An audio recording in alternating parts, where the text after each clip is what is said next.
What's up guys, it's me Jeremy, and with the recent events in the pro scene and with all the misunderstanding going on about community hate, I figured it was worth taking a look at.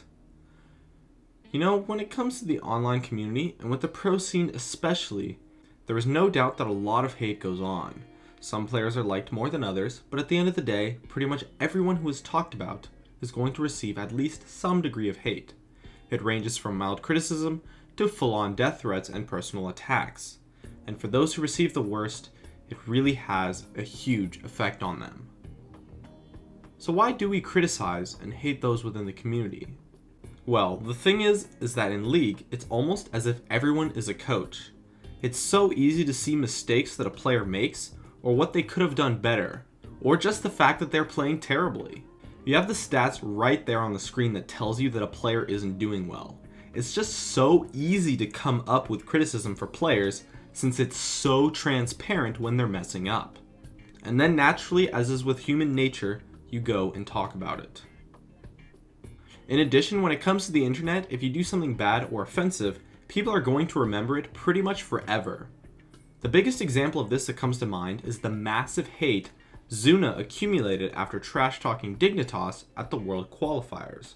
And no matter his apologies and attitude shifts since then, people still hate him for that one mistake he made almost a year ago.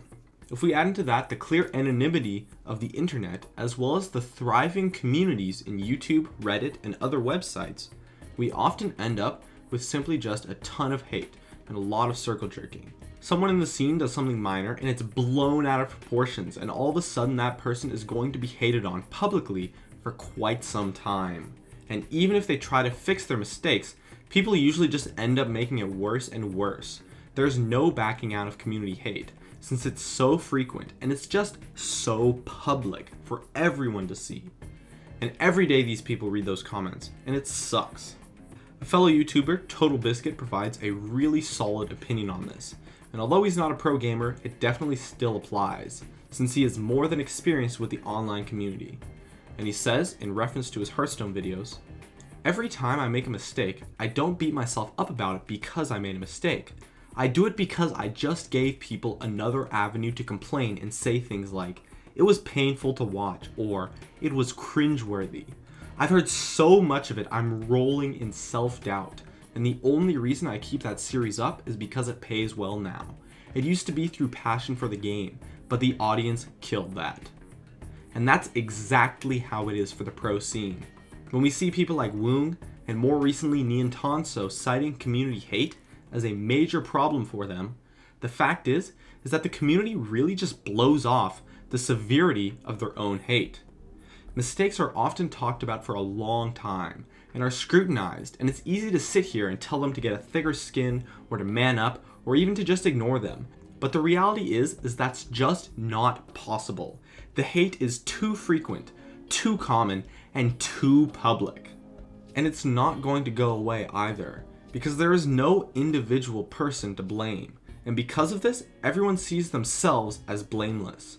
It's easy to just think, oh yeah, the community is so bad, all those haters everywhere.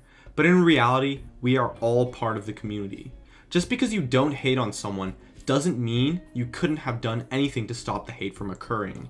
The internet is such a public place, and all these hate comments that get published can really have an effect on someone, with a prime example of that being what happened to Nian Tanso.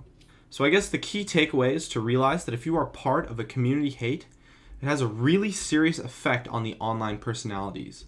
And even though you might not be part of a community hate, at the end of the day, you are still part of the community, and you can do something about it. It's just sad to see players break down like that due to the hate they're receiving. Now, I personally haven't really been a major victim of community hate, but I still felt like it was worth sharing this to do my part to help out. My name is Jeremy, and that's it for my video on community hate. If you enjoyed this video, feel free to check out some of my others on the screen right now, or stay connected at facebook.com/gamingcurios. Drop a like and make sure to subscribe for some more awesome content in the future. As always, thank you so much for watching, and I'll see you guys next time.